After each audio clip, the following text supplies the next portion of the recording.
मित्रों नमस्कार, एक बार फिर से आप सबका बहुत बहुत स्वागत है आपके अपने YouTube channel student classes Prayagraj पर। हम लोग संविधान की कंप्लीट प्लेलिस्ट में अपनी क्लास को आगे बढ़ाते हैं और आज की क्लास में हम लोग कवर करेंगे संविधान का अनुच्छेद 32। हम लोग अभी फंडामेंटल राइट वाले पार्ट में हैं और आज की क्लास में हम लोग स्पेशली बात करने वाले हैं अनुच्छेद 32। अनुच्छेद 32 क्या है, किस प्रकार से ये फंडामेंटल राइट है और इस फंडामेंटल राइट में किस प्रकार से सुप्रीम कोर्ट को रिट अधिकारिता है, रिट क्या होता है, कितने प्रकार के रिट हैं, कब कौन सी रिट किसके विरुद्ध जारी की जा सकती है। ठीक है, तो हम लोग इसको जानें उसके पहले हम लोग एक बार रिव्यू कर लेते हैं जल्दी से। संविधान का भाग 3 अनुच्छेद 12 से 35 में मूल अधिकार है। देखिए, और कुल हमारे पास 7 प्रकार के मूल अधिकार थे जिसको हम 7 प्रकार में बांट सकते थे। समानता का अधिकार, स्वतंत्रता का अधिकार, शोषण के विरुद्ध अधिकार, धार्मिक स्वतंत्रता का अधिकार, शिक्षा और संस्कृति संबंधी अधिकार, संपत्ति का अधिकार और संवैधानिक उपचारों का अधिकार। और वर्तमान में हम लोगों के पास कुल 7 प्रकार के मौलिक अधिकार बचे हैं, 6 प्रकार के मौलिक अधिकार बचे हैं। 7वां एक प्रकार जो संपत्ति का अधिकार था, इसको पिछली क्लास में हम लोगों ने चर्चा किया था जहां 31 की बात किया था, तो न देखे हो तो उसे जरूर देख लें। और अब 6 है संपत्ति का अधिकार, 44वें संविधान संशोधन अधिनियम 1978 द्वारा समाप्त कर दिया गया। अब वह एक लीगल राइट है, विधिक अधिकार है, कानूनी अधिकार है।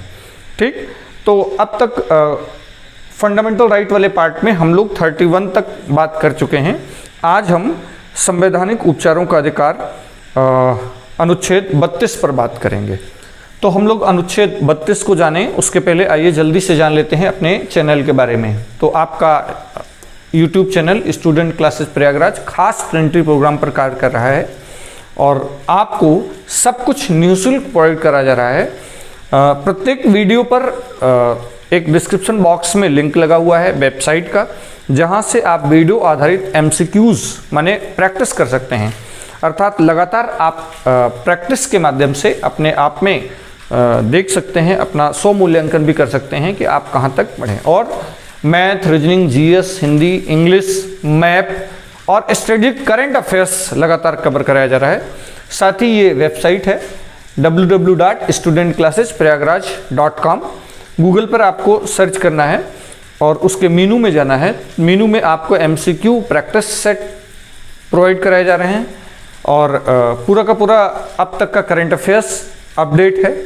साथ ही साथ जॉब अलर्ट, गाइडेंस, जो भी एग्ज़ाम सामने आ रहे हैं उन सारे एग्ज़ाम का प्रॉपर गाइडेंस आपको दिया जा रहा है। स्ट्रेटजी बताई जा रही है, मूल विज्ञापन का लिंक, जिससे कोई डाउट न बचे और जितना संभव रहा है गाइडेंस। साथ ही साथ सभी एग्जाम, जो भी सामने एग्जाम है उसका मॉडल पेपर आपको यहाँ पर प्रोवाइड कराया जा रहा है। जो भी हमारी टेस्ट सीरीज चलती है उसकी सारी इंफॉर्मेशन यहाँ पर मिलती है और फ्री में टॉपिक वाइज नोट्स अवेलेबल कराए जा रहे हैं। तो लगातार नोट्स आपको यहाँ से मिल रहे हैं, तो आप यहाँ से जाकर के नोट्स देख सकते हैं। ठीक, चलिए हम लोग बात करते हैं आज के अपने पॉइंट पर। और संवैधानिक उपचारों का अधिकार अनुच्छेद 32। अनुच्छेद 32 संविधान के भाग 12 से 35 में है। तो अनुच्छेद 32 में जो भी हमको राइट है वो फंडामेंटल राइट है। तो एक बात तो आप बिल्कुल ये दिमाग में रख लीजिए कि अनुच्छेद 32 में फंडामेंटल राइट है और इस फंडामेंटल राइट को हम लोग क्या बोलते हैं, संवैधानिक उपचारों का अधिकार। और मोटे तौर पर आप जान लें कि संवैधानिक उपचारों का अधिकार का अर्थ है कि भारत के संविधान के भाग 3 अनुच्छेद 12 से 30 के बीच में जो भी फंडामेंटल राइट हम लोगों को मिले हैं उन सबको लागू करवाने का अधिकार। अर्थात अगर उसका कोई उल्लंघन कर रहा हो, लागू न हो रहा हो, आपको अपना फंडामेंटल राइट न मिल रहा हो, तब आप अनुच्छेद 32 में सीधे सुप्रीम कोर्ट में क्या कर सकते हैं, आवेदन करने का अधिकार रखते हैं। और यह अधिकार भी अपने मूल अधिकारों को लागू करवाने का अधिकार भी फंडामेंटल राइट है और इस फंडामेंटल राइट को हम लोग बोलते हैं संवैधानिक उपचारों का अधिकार। ठीक, यहां तक बात समझ में आ गई। संवैधानिक उपचारों का अधिकार, अनुच्छेद 32 का मार्जिनल नोट ही क्या कहता है कि इस भाग द्वारा प्रदत्त अधिकारों को प्रवर्तन कराने के लिए उपचार। तो इस अधिनियम में, इस अनुच्छेद में सीधे सीधे साफ साफ लिखा है कि संवैधानिक उपचार, एक तो संविधान में मिला है और उपचार प्रोवाइड कर रहा है, रेमेडी दे रहा है। जब क्या समस्या हो, जब फंडामेंटल राइट का वायलेशन हो, तो एक प्रकार से ये प्रोटेक्ट कर रहा है किसको, फंडामेंटल राइट को सुरक्षित कर रहा है। और सही बताएं तो बिना अनुच्छेद 32 के तो फंडामेंटल राइट का कोई मूल्य नहीं है। तो एक तरह से दिखावा होगा, एक तरह से शो पीस बन करके रह जाएगा फंडामेंटल राइट कि आपको मिला तो है, उल्लंघन हो तो आप कहीं शिकायत नहीं कर सकते हैं। तो फंडामेंटल राइट क्यों गारंटीड कहे जाते हैं? फंडामेंटल राइट इसीलिए गारंटीड कहे जाते हैं कि क्योंकि अनुच्छेद 32 है। तो जब हम मौलिक अधिकारों का शुरू में इंट्रो वीडियो जो है उसे देखेंगे तो वहां लिखा है कि ये गारंटीड राइट हैं। यही कारण है कि डॉक्टर BR अंबेडकर महोदय ने अनुच्छेद 32 को क्या कहा, भारत के संविधान की आत्मा और हृदय कहा है। तो एक सवाल यहां से भी बनता है कि निम्नलिखित में से किसने या डॉक्टर BR अंबेडकर ने किस अनुच्छेद को, किस प्रावधान को भारत के संविधान की आत्मा और हृदय कहा है? तो आपको याद रहे, डॉक्टर BR अंबेडकर, अनुच्छेद 32 संवैधानिक उपचारों का अधिकार। और पूरा भारत का संविधान, पूरे भारत के संविधान की जान है फंडामेंटल राइट। माने पूरा भारत का संविधान किस पर खड़ा हुआ है? भारत के संविधान के भाग 3 पर, मौलिक अधिकार वाले पार्ट पर। और मौलिक अधिकार वाला पार्ट किस पर खड़ा है? अनुच्छेद 32 पर। अनुच्छेद 32 नहीं तो फंडामेंटल राइट नहीं, फंडामेंटल राइट नहीं तो कॉन्स्टिट्यूशन नहीं। यही कारण है कि डॉक्टर BR अंबेडकर महोदय ने अनुच्छेद 32 को क्या कहा, भारत के संविधान के हृदय और आत्मा। ठीक, अनुच्छेद 32 कुल 4 पार्ट में है, 4 सब क्लास हैं। चलिए बारी बारी से देख लेते हैं और इन चारों सब क्लास में क्या है इसे भी देख लिया जाए। तो जो मूल अनुच्छेद 32 है उसका सब क्लास 1 कहता है, खंड 1 कहता है कि इस भाग द्वारा, माने भाग 3 द्वारा प्रदत्त अधिकारों को, माने मौलिक अधिकारों को, भाग 3 द्वारा हमको मिला क्या है? मौलिक अधिकारों को प्रवर्तन कराने के लिए समुचित कार्यवाहियों द्वारा उच्चतम न्यायालय में समावेदन करने का अधिकार प्रत्याभूत किया जाता है। तो अनुच्छेद 32(1) में संवैधानिक उपचारों का अधिकार कहाँ गारंटीड है, कहाँ मिल रहा है? अनुच्छेद 32(1) में साफ साफ कहा गया है कि इस भाग द्वारा अर्थात भाग 3 द्वारा प्रदत्त मौलिक अधिकारों को समुचित कार्यवाहियों द्वारा, उचित कार्यवाही द्वारा सर्वोच्च न्यायालय में, उच्चतम न्यायालय में प्रवर्तित करवाने का, प्रत्याभूत करवाने का अधिकार प्रत्याभूत किया जाता है, गारंटी मिलती है। तो इस अनुच्छेद 32(1) में हम लोगों को यह राइट मिलता है। अगर 32 तो कॉमन तौर पर, लेकिन स्पेशली 32(1), 2, 3, 4 की बात होगी तो आपका उत्तर होगा 32(1) में। अब देखिए यहाँ पर एक शब्द आया है समुचित कार्रवाई। तो इस समुचित कार्रवाई शब्द से ही व्याख्या करके सर्वोच्च न्यायालय ने PIL, जनहित याचिका, पब्लिक इंटरेस्ट लिटिगेशन का कॉन्सेप्ट विकसित किया है। आइए बात करते हैं क्लास 2 पर। अनुच्छेद 32(2) कहता है कि इस भाग द्वारा प्रदत्त अधिकारों में किसी को परिवर्तित कराने के लिए उच्चतम न्यायालय को ऐसे निर्देश या आदेश या रिट जिसके अंदर बंदी प्रत्यक्षीकरण, परमादेश, प्रतिषेध, अधिकार परीक्षा, उत्प्रेषण रिट है, जो भी समुचित हो, निकालने की शक्ति हो। तो सुप्रीम कोर्ट को रिट निकालने की शक्ति अनुच्छेद 32(2) में। जब अनुच्छेद 32(1) में कोई शिकायत मिलेगी, हम लोग कुछ नागरिक शिकायत करेंगे, तो अनुच्छेद 32(2) में कौन सी रेमेडी सुप्रीम कोर्ट देगा?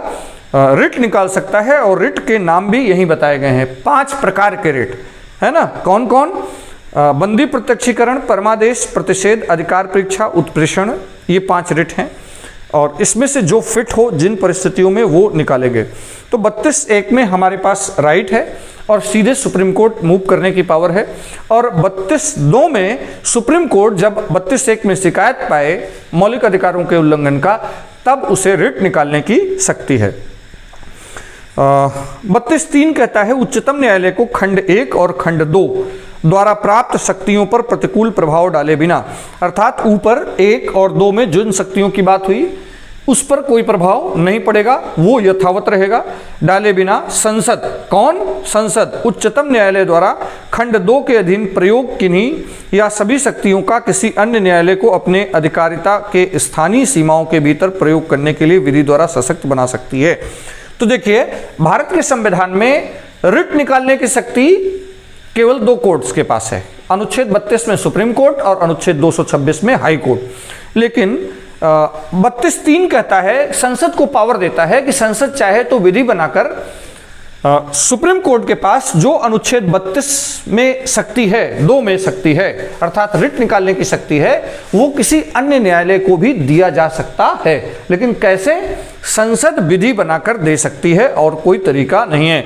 लेकिन ऐसा करने में सुप्रीम कोर्ट के 32(1) और 32(2) की पावर पर कोई फर्क नहीं पड़ना चाहिए, अर्थात उसके पावर में कोई कटौती संसद नहीं कर सकती है। अब बात करते हैं अनुच्छेद 32(4) की। 32(4) कहता है कि इस संविधान द्वारा अन्यथा उपबंध के सिवाय इस अनुच्छेद द्वारा प्रत्याभूत अधिकार निलंबित नहीं किए जाएंगे। तो साफ साफ कहा गया है कि भारत के संविधान में अगर कहीं कोई प्रावधान है तो अनुच्छेद 32 को सस्पेंड किया जा सकता है, अन्यथा किसी भी कंडीशन में अनुच्छेद 32 को सस्पेंड नहीं किया जा सकता है। ठीक है, तो पार्ट 4 क्या कह रहा है? पार्ट 4 कह रहा है कि इस संविधान में अन्यथा उपबंधित के सिवाय, तो आगे हम लोग देखेंगे, संविधान के अनुच्छेद 359 में एक प्रावधान मिलेगा जहां भारत का राष्ट्रपति आदेश दे सकता है इस बात का कि भारत में एक निश्चित समय तक, जब तक ऑर्डर समाप्त न हो तब तक क्या हो सकता है, भारत में मौलिक अधिकारों को लागू कराने का अधिकार निलंबित हो सकता है। तो वो प्रोविजन है तो वो चलेगा, उसके सिवाय कह रहा है संविधान में प्रोविजन है तो ठीक है, नहीं तो और कभी भी किन्हीं परिस्थितियों में अनुच्छेद 32 में प्राप्त अधिकार को निलंबित नहीं किया जा सकता है। ठीक, तो मेरे ख्याल से अनुच्छेद 32 1, 2, 3 और 4 आप समझ गए होंगे। तो मूल अनुच्छेद 32 1, 2, 3, 4 को समझना बहुत जरूरी है, उसके बाद ही आप रिट की बात करेंगे। ठीक है, तो 32(1) में असल में हमारे पास फंडामेंटल राइट है। 32(2) में रिट की बात की गई है, सुप्रीम कोर्ट रिट निकाल सकती है। रिट 5 प्रकार की बात की गई है: अधिबंधी प्रत्यक्षीकरण, अधिकार परीक्षा, परमादेश, प्रतिषेध और उत्प्रेषण। और 32(3) में कहा गया है कि सुप्रीम कोर्ट के अलावा भी संसद किसी को शक्ति दे सकती है रिट निकालने की। 32(4) में बताया गया है कि कब अनुच्छेद 32 का सस्पेंड किया जा सकता है और कब किसी भी हालात में नहीं किया जा सकता है। ठीक, अब हम लोग बात करते हैं रिट की। तो देखिए, रिट तो हैं 5। ठीक है, रिट कितने हैं? 5 हैं। कौन कौन है? बंदी प्रत्यक्षीकरण, हैबियस कार्पस, परमादेश, मैंडेमस, प्रतिषेध, प्रोहिबिशन, उत्प्रेषण, सरसरी और अधिकार परीक्षा, क्यू वारंटो। ठीक है, ये रिट निकालने की शक्ति भारत के संविधान में 2 कोर्ट्स के पास है, सुप्रीम कोर्ट के पास और हाई कोर्ट के पास। अनुच्छेद 32 में सर्वोच्च न्यायालय रिट निकाल सकती है, ये 5, और अनुच्छेद 226 में सभी उच्च न्यायालयों के पास है, और किसी भी न्यायालय के पास अभी ऐसी कोई राइट नहीं है। संसद चाहे तो सशक्त बना सकती है। अब सवाल इस बात का है कि अनुच्छेद 32 और 226 में क्या अंतर है, तो आइए जल्दी से देख लेते हैं। सबसे पहली बात तो अनुच्छेद 32 एक फंडामेंटल राइट है। एक बात, अनुच्छेद 226 फंडामेंटल राइट नहीं है, सामान्य कॉन्स्टिट्यूशनल राइट है। अनुच्छेद 32 में सुप्रीम कोर्ट के पास राइट है, अनुच्छेद 226 में हाई कोर्ट के पास पावर है। अनुच्छेद 32 में केवल मौलिक अधिकारों के उल्लंघन के मामले में ही सुप्रीम कोर्ट के पास रिट निकालने की शक्ति है, और अनुच्छेद 226 में हाई कोर्ट के पास सुप्रीम कोर्ट से रिट अधिकारिता ज़्यादा है। अनुच्छेद 226 में सभी उच्च न्यायालय मौलिक अधिकारों के उल्लंघन तथा अन्य किसी भी मामले में रिट निकाल सकते हैं। तो ये 3 बेसिक अंतर हैं, इसे आप समझे रहेंगे अनुच्छेद 32 और अनुच्छेद 226 में। अब पहले बात कर लेते हैं कि आखिरकार रिट है क्या। तो देखिए, रिट का अर्थ है याचिका, और जब मौलिक अधिकारों के उल्लंघन की शिकायत हम सुप्रीम कोर्ट में करते हैं तो सुप्रीम कोर्ट उचित आदेश पारित करता है। तो बंदी प्रत्यक्षीकरण, तो रिट क्या है? तो रिट क्या है? रिट एक आदेशिका है जो न्यायालय द्वारा, उच्च न्यायालय या उच्चतम न्यायालय द्वारा जारी की जाती है, और आदेशिकाएं 5 अलग अलग प्रकार की हैं। ठीक, तो बिल्कुल आपको दिमाग नहीं लगाना है, परेशान नहीं होना। रिट आदेशिका है, रिट 5 प्रकार के हैं। 32 में सुप्रीम कोर्ट, 226 में हाई कोर्ट निकाल सकते हैं। ठीक, चलिए बारी बारी से हम लोग प्रमुख रिट याचिकाओं के बारे में देख लेते हैं।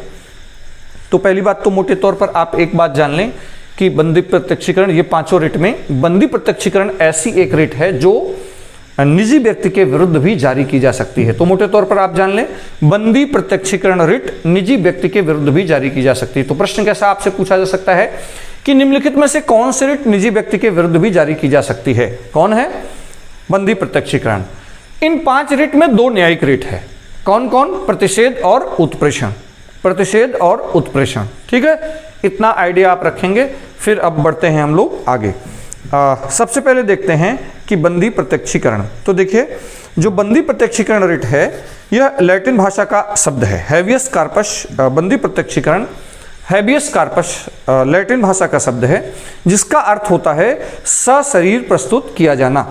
सशरीर प्रस्तुत किया जाना। यह बंदी प्रत्यक्षीकरण रिट किसी व्यक्ति की गिरफ्तारी या हिरासत की वैधानिकता को चेक करने के लिए जारी किया जाता है, और न्यायालय द्वारा आदेश जारी किया जाता है, सुप्रीम कोर्ट या हाई कोर्ट। और बंदी प्रत्यक्षीकरण सार्वजनिक या व्यक्तिगत दोनों के खिलाफ जारी कर सकते हैं। तो देखिए, बंदी प्रत्यक्षीकरण का जो शाब्दिक अर्थ है वो है सशरीर प्रस्तुत करना। जब किसी व्यक्ति की गिरफ्तारी होती है, अवैध गिरफ्तारी होती है, तो एक तरह से स्वतंत्रता दिलाया जाता है। तो कोर्ट आदेश करता है कि सशरीर न्यायालय के समक्ष प्रस्तुत किया जाए। तब उस कैदी की जो गिरफ्तारी हुई है उसकी वैधानिकता की जांच होती है। अगर वैध है तो कैद जारी रहेगी, अगर अवैध है गिरफ्तारी तो उसे मुक्त किया जाएगा। आप जानते हैं कि गिरफ्तारी में क्या समस्या आती है? गिरफ्तारी में हमारे स्वतंत्रता के मौलिक अधिकार का हनन हो रहा होता है। तो देखिए, इस प्रकार से बंदी प्रत्यक्षीकरण रिट कब जारी किया जाता है? जब हमारी स्वतंत्रता पर कोई बाधा आती है तब। ठीक, तो अवैध गिरफ्तारी की दशा में बंदी प्रत्यक्षीकरण रिट जारी की जाएगी। नेक्स्ट, अब एक बंदी प्रत्यक्षीकरण किन परिस्थितियों में जारी नहीं की जाएगी, इसे भी देख लेते हैं। जब गिरफ्तारी विधिपूर्ण हो, किसी कानून के अंतर्गत गिरफ्तारी हुई हो, नहीं तो इसका मनमाना भी प्रयोग होगा। बहुत से ऐसे लोग जो वास्तव में गिरफ्तार हैं और कानूनन गिरफ्तार हैं, वो भी इसका फायदा लेंगे। विधानमंडल के न्यायालय की अवमानना के मामले में, विधानमंडल और न्यायालय की अवमानना के मामले में जब आपकी गिरफ्तारी होगी, तब आप बंदी प्रत्यक्षीकरण याचिका का लाभ नहीं ले सकते हैं। और जब किसी न्यायालय के आदेश से आप हिरासत में हैं, गिरफ्तार हुए हैं, तब भी आप बंदी प्रत्यक्षीकरण का फायदा नहीं ले सकते हैं। और हिरासत न्यायालय के न्याय क्षेत्र से बाहर हुई हो, कई बार न्यायालय क्षेत्र से बाहर गिरफ्तारी हुई है, तो इस आधार पर भी आप बंदी प्रत्यक्षीकरण का लाभ नहीं उठा सकते हैं। ठीक है, तो ये है पहली रिट, बंदी प्रत्यक्षीकरण कब जारी की जा सकती है, किसके विरुद्ध जारी की जा सकती है, और किसके कब जारी नहीं की जा सकती है, कब इसका लाभ नहीं लिया जा सकता है। कीवर्ड्स याद रखेंगे। यही एक ऐसी रिट है जो निजी और सार्वजनिक दोनों व्यक्तियों के विरुद्ध, निजी व्यक्ति के विरुद्ध भी जारी की जा सकती है, और सरकारी मामलों में तो जारी की ही जाएगी। दूसरी रिट है परमादेश, मैंडेमस। परमादेश का शाब्दिक अर्थ है कि हम आदेश देते हैं। और परमादेश रिट की ओरिजिन कहाँ से हुई है? परमादेश रिट की ओरिजिन इंग्लैंड से हुई है, और परमादेश का अर्थ था राजाज्ञा। परमादेश रिट के अंतर्गत न्यायालय द्वारा किसी व्यक्ति, लोक प्राधिकारी या अधीनस्थ न्यायालय, सरकार या निगम को उसके विधिक या लोक कर्तव्यों को करने या अवैध रूप से न करने का आदेश दिया जाता है। अर्थात यह रिट लोक प्राधिकारी के विरुद्ध जब वह अपने लोक कर्तव्य, किसी कानून में बताया गया कर्तव्य को पूरा न कर रहा हो, तब जारी किया जाता है। तो देखिए, परमादेश रिट कब जारी की जाती है? परमादेश एक तो सबसे प्राचीन रिट है। परमादेश रिट इंग्लैंड से आई है। कहाँ से आई है? इंग्लैंड से आई है। परमादेश का अर्थ है राजाज्ञा या हम आदेश देते हैं। और परमादेश रिट कब जारी की जाती है? जब कोई लोक प्राधिकारी अपने किसी विधिक कानून में बताई गई ड्यूटी का पालन न कर रहा हो, तब क्या होता है? तब यह परमादेश फंडामेंटल, तब यह मैंडेमस रिट जारी की जाती है। ठीक, परमादेश रिट कब जारी नहीं किया जा सकता है, इसे भी आइए देख लेते हैं। किन परिस्थितियों में? एक तो निजी व्यक्ति या किसी भी यूनिट इकाई के विरुद्ध यह रिट जारी नहीं की जाती है कभी भी। दूसरा, गैर संवैधानिक विभागों के विरुद्ध भी यह रिट जारी नहीं की जाती है। जब कोई विवेकानुसार कर्तव्य है तो उसके विरुद्ध नहीं जारी की जाएगी, हमेशा विधिक कर्तव्य के विरुद्ध ही जारी की जाएगी। संविदात्मक दायित्व को लागू कराने के विरुद्ध भी यह जारी नहीं की जाएगी। आपस में कोई कॉन्ट्रेक्चुअल दायित्व है, कोई करार है, समझौता है, उसमें कोई किसी का दायित्व है, तब भी परमादेश नहीं जारी किया जाएगा। भारत के राष्ट्रपति और राज्यपाल के विरुद्ध भी परमादेश रिट जारी नहीं किया जा सकता है। और उच्च न्यायालय के मुख्य न्यायाधीश जो न्यायिक क्षमता में कार्यरत हैं उनके विरुद्ध भी यह रिट जारी नहीं की जा सकती है। ठीक, तो देखिए ये वो आधार हैं जब परमादेश रिट जारी नहीं की जा सकती है। चलिए बढ़ते हैं हम लोग अगले रिट की ओर। अगला रिट है प्रतिषेध, प्रोहिबिशन। प्रतिषेध का अर्थ है मना करना, रोकना, स्टे। यह एक तरह से निषेधाज्ञा की भांति है, रोक लगाता है। प्रतिषेध रिट उच्च न्यायालयों द्वारा अपने अधीनस्थ न्यायालयों तथा अर्ध न्यायिक न्यायाधिकरण के विरुद्ध जारी किया जाता है। तो हमेशा उच्च अदालत, निचली अदालत के विरुद्ध या अर्ध न्यायिक कोई प्राधिकरण है उसके विरुद्ध जारी किया जाता है। यह एक न्यायिक रिट है। न्यायिक रिट किसको कहते हैं? जब जो रिट न्यायालय के विरुद्ध जारी की जाती है उसे न्यायिक रिट कहते हैं। इस रिट के द्वारा गलत न्यायिक कार्यवाहियों को रोका जाता है। जब कार्यवाही चल रही हो, ड्यूरेशन हो, ड्यूरिंग प्रोसीजर हो, तब कौन सी रिट जारी की जाती है न्यायालय में? प्रतिषेध। ठीक, कार्यवाही को रोकने के लिए कौन सी रिट जारी की जाती है? तब भी आपका उत्तर होगा प्रतिषेध। यह रिट केवल न्यायिक या अर्ध न्यायिक कृत्यों के विरुद्ध ही जारी की जा सकती है। किसी कार्यपालिका या विधायी या किसी प्राइवेट व्यक्ति या संघ के विरुद्ध यह रिट कभी भी जारी नहीं की जा सकती है। तो देखिए प्रतिषेध न्यायिक रिट है। प्रतिषेध कार्यवाही के दौरान कार्यवाही को रोकने के लिए जारी की जाती है, याद रहे। तभी आप उत्प्रेषण और प्रतिषेध में अंतर कर पाएंगे, क्योंकि प्रतिषेध और उत्प्रेषण दोनों न्यायिक रिट है। उत्प्रेषण का शाब्दिक अर्थ होता है पूर्णतया सूचित कीजिए। यह रिट भी क्या है? एक प्रकार से न्यायिक रिट है। तो दो न्यायिक रिट हैं, प्रतिषेध और उत्प्रेषण। उत्प्रेषण रिट कब जारी की जाती है? जब कोई न्यायिक आदेश आ चुका हो, डिक्री आ चुकी हो, तब उस आदेश और डिक्री को समाप्त करने के लिए जिस रिट को जारी करते हैं उसको बोलते हैं उत्प्रेषण। अर्थात उत्प्रेषण रिट भी उच्च न्यायालयों द्वारा अधीनस्थ न्यायालय या अर्ध न्यायिक कार्य करने वाले निकायों के विरुद्ध जारी की जाती है। इस रिट के अंतर्गत अधीनस्थ न्यायालय को अपने समक्ष के मामलों को वरिष्ठ न्यायालय में भेजने का निर्देश दिया जाता है। तो ऊपर की अदालत नीचे के सारे डॉक्यूमेंट्स, सारे निर्णय ऊपर मंगवा लेता है। ठीक, और आपसे ऐसा भी पूछा जा सकता है कि निम्नलिखित में से किस रिट के माध्यम से न्यायिक आदेशों को समाप्त किया जाता है? तो आपका उत्तर होगा उत्प्रेषण, क्योंकि प्रतिषेध में तो कार्यवाही रोकी जाती है, एक प्रकार से स्टे होता है। तो देखिए प्रतिषेध और उत्प्रेषण दोनों ही न्यायिक रिट हैं, लेकिन दोनों रिट का उद्देश्य अलग अलग है। प्रतिषेध रिट कार्यवाही के दौरान कार्यवाही को रोके जाने हेतु जारी की जाती है, जबकि उत्प्रेषण रिट किसी न्यायिक निर्णय या आदेश को समाप्त करने हेतु जारी किया जाता है। ठीक, तो दोनों में अंतर समझे रहिएगा। न्यायिक रिट किसको कहते हैं, कौन जारी करता है, कब जारी करता है। अब बात करते हैं पांचवी रिट, अधिकार परीक्षा। तो अधिकार परीक्षा का अर्थ है आपका प्राधिकार है, माने यहाँ व्यक्ति को अपना प्राधिकार बताना पड़ता है। यह रिट ऐसे व्यक्ति के विरुद्ध जारी की जाती है जब वह किसी लोक पद को अवैध रूप से हड़प लेता है। जब किसी लोक पद पर कोई व्यक्ति काबिज होता है, अवैध काबिज होता है, तब उसके विरुद्ध जो रिट जारी की जाती है उसको बोलते हैं अधिकार परीक्षा रिट। और अधिकार परीक्षा रिट में निश्चित दिन न्यायालय के सामने पहुंच करके उस लोक पद पर वह व्यक्ति किस अधिकार से काबिज है यह बताना होता है। ठीक है, तो ये अधिकार परीक्षा रिट है। तो ये पांच रिट, पांचों रिटों के अर्थ कौन सबसे पुरानी है? लैटिन और अंग्रेजी भाषा में इसे किस नाम से जाना जाता है? कौन सी दो रिटें न्यायिक रिट हैं? किसके द्वारा कार्यवाही रोकी जाती है, किसके द्वारा डिक्री और आर्डर समाप्त किए जाते हैं? और स्वतंत्रता, अवैध गिरफ्तारी में कौन सी रिट जारी की जाती है? निजी व्यक्ति के विरुद्ध भी कौन सी रिट जारी की जा सकती है? लोक प्राधिकारी के विरुद्ध कौन सी रिट जारी की जा सकती है? और किसी लोक पद को हड़प कर अगर कोई बैठा हो तो कौन सी रिट जारी की जा सकती है?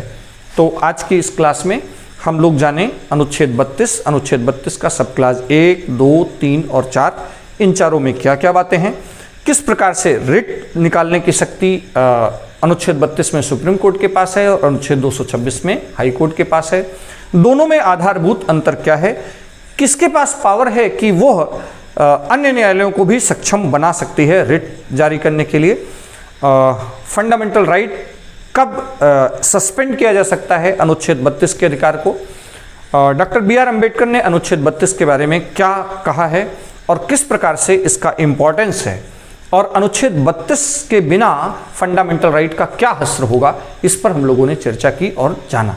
ठीक, तो आशा है कि आपको अनुच्छेद 32 समझ में आया होगा, पांचों रिट समझ में आई होगी।